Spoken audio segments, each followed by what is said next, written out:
Well, this is quite the array of lenses we have laid out here. There's 10 lenses in all. This is a percentage of my collection. I won't speculate on what percentage. Anyway, we have five 50mm lenses, two 135s, two 28s, and a zoom. And what we're going to talk about today is hyperfocal distance. And hyperfocal distance is a function of circle of confusion. Talk about that very, very briefly, I promise. But what we're going to focus on is how to read a lens's hyperfocal distance and then how to use it to best effect. So, without further delay, what we're going to do is we're going to take a look at a few of these different lenses, see the basic process on how to read the hyperfocal distance on a zoom, a standard 50mm, and then the standard 135 over here. This has got a slightly different hyperfocal gauge range scale, that's the word I'm looking for. And then we'll take a look at the 50s and the 28s and the 135s, and I'll show you how to tell if a lens was a high-end lens when it was made or a low-end lens, with hints from hyperfocal distance. Because if you're buying an older lens, an older manual focus lens, it's good to have a higher-end lens from its time period, because you'll have better results with your modern digital SLR, if that's what you're buying it for. And one of the ways you can tell is with hyperfocal distance, because the better lenses had greater hyperfocal distance. So without further delay, I'm going to switch lenses here to my macro lens so we can actually see what we're talking about. And then we're going to take a look at some of these lenses' hyperfocal scales. Okay, so this lens is a Tokina SZX 28 through 200. And I picked this lens to start off with because it's a zoom lens, and also because it has a really, really great hyperfocal scale. See all these converging lines? These are the hyperfocal scale. And you can see that we've got a center line here, that's the focal point, 8 and 22. And what this tells us is that when this is set at 28mm, which is what it's set at right now, you can see here the focal range scale, 28, 50, 70, 100. It'll keep going up off range to 200.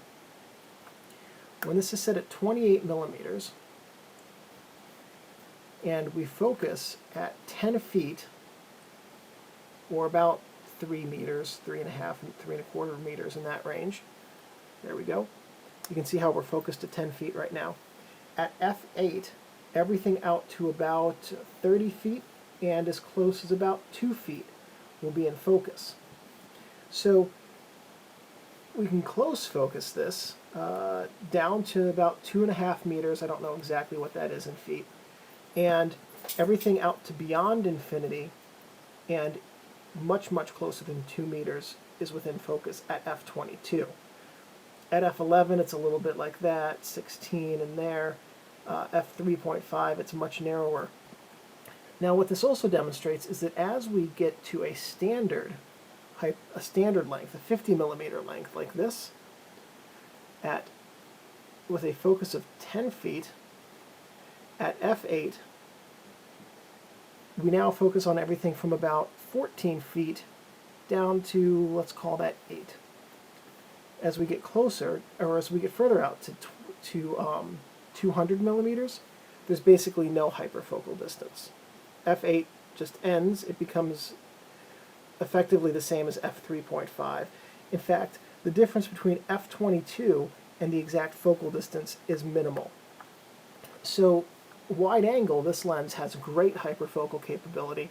As a telephoto, it really doesn't. But the scale that you see on some of these zooms, what those lines are telling you is what the hyperfocal distance is, and they correspond directly to the distance meter, the distance scale, and the focus scale. Now, this zoom, it shows the relationship there, but it doesn't have a really great hyperfocal distance scale. I have two 28mm lenses here. This is a focal brand, and this is a Vivitar brand. The Vivitar is made, I believe, by Kino. It's got a 22 serial number. It's such a pretty lens. It really is. Anyway, so what we can see here is that these two red dots that are in about the center of your screen, they represent what's in focus, the central point of focus. And at f2.5, everything, let's focus this, let's say our central point of focus is 5 feet away. Okay? So at f2.5, everything from about, let's call that 5.5 feet to 4.5 feet is in focus. Now, if we go to f11, everything from about probably 13 feet down to maybe 3 feet and a few inches is in focus. At f22, now we're focused out beyond infinity down to maybe 2.5 feet. Now, that's a pretty huge range, and the 28 millimeters that I've seen have the best hyperfocal range of any lenses that I own, and even better than the 50s, and definitely better than the telephotos. And my only lens wider than a 28, I have an 18 millimeter. It doesn't have a hyperfocal distance scale on it, but everything seems to be the same amount of in focus-ishness with that. It's actually a pretty good lens, but a little bit hard to tell what's in focus looking through the viewfinder. This focal brought it over. So basically, it's the same principle. Central focus, f2.8, 8, 11, and 16, up to 16. This only goes up to 16. This stops down to, the Vivitar stops down to 22. Now, I brought this over to illustrate a point. Focusing this at, we did what, 5 feet? So focus it at 5 feet.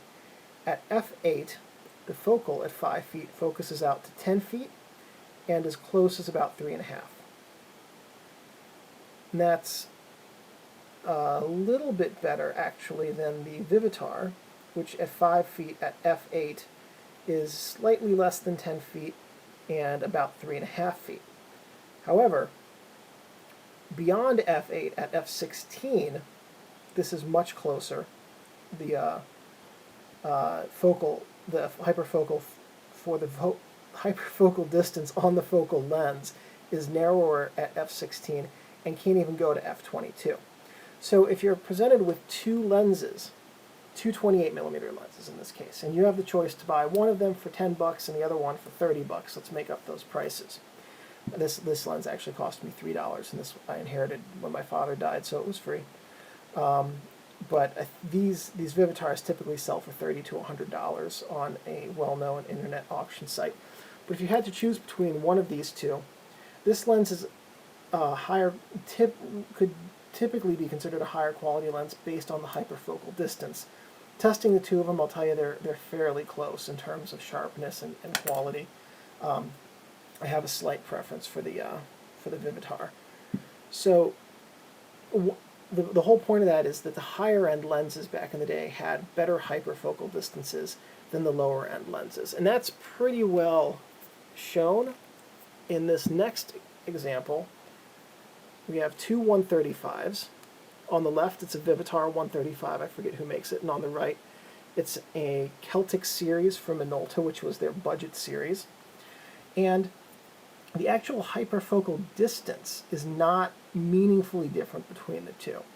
However, the Celtic does not have nearly as comprehensive a scale. Let's see if I can get that lighting a little bit better. The Celtic does not have nearly as comprehensive a scale as the Vivitar, and so it's a little bit harder to tell exactly what is in hyperfocal range.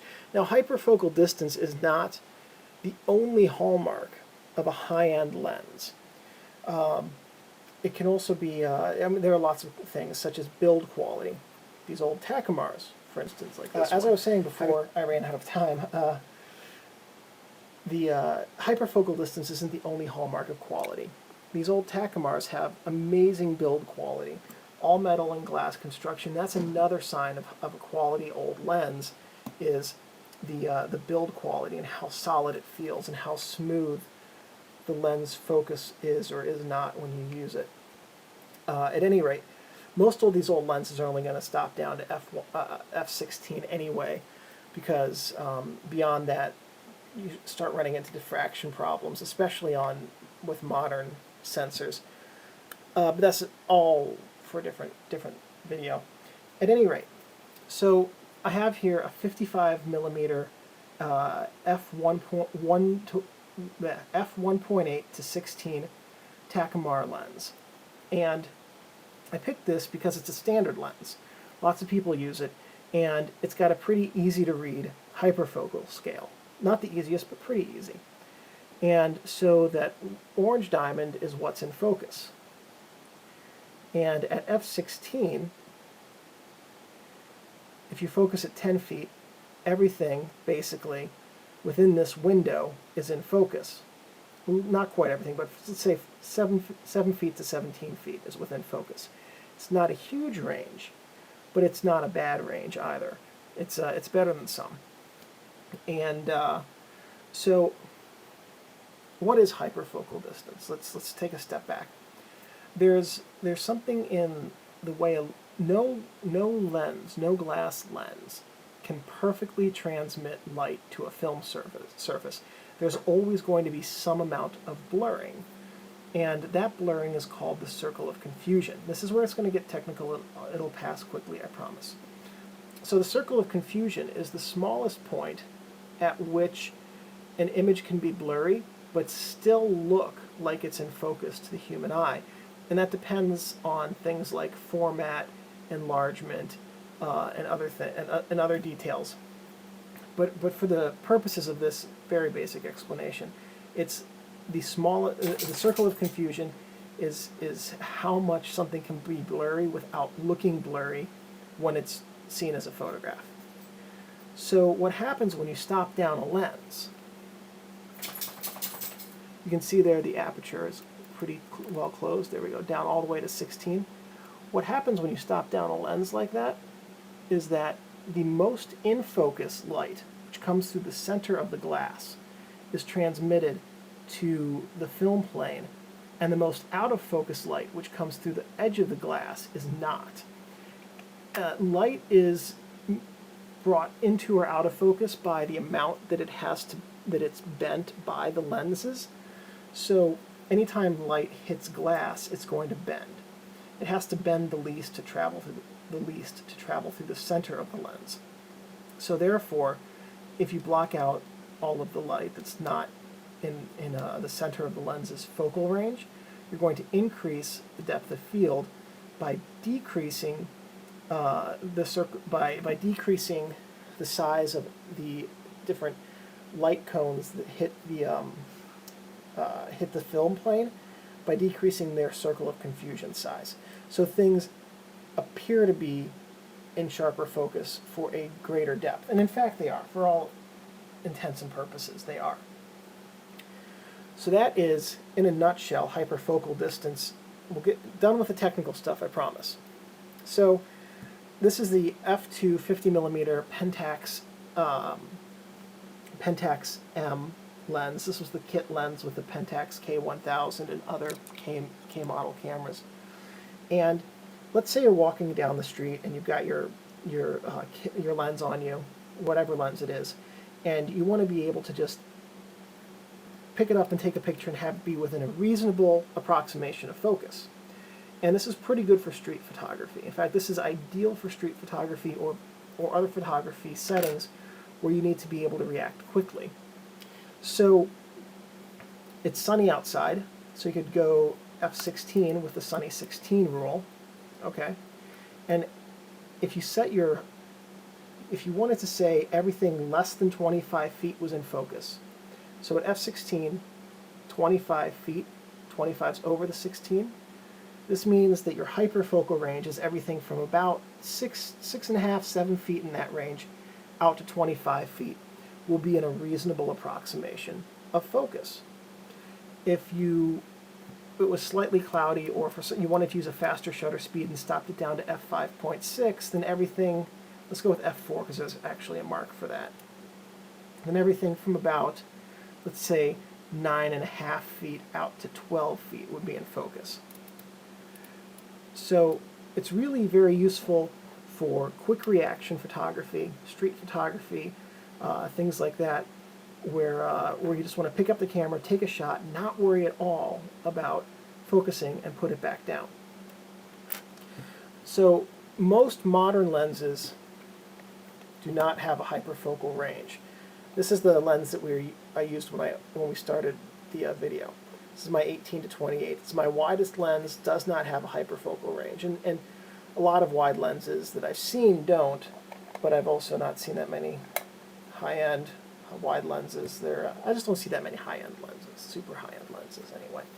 Not like the Zeiss's and all that. But at any rate, it has an aperture. Anything with an aperture is going to have a hyperfocal range. It's just not marked on this, which means playing around with it to get to learn it. If you are interested in doing hyperfocal photography often, I strongly recommend a 28. In fact, all of the lenses I've seen with the greatest hyperfocal range are 28 millimeter lenses. That's not to say that 28 holds the record for it. There might be some I don't know of that have a greater range, maybe 35s or whatever, maybe 18s, who knows. But 28s very commonly, old manual focus ones had great hyperfocal ranges.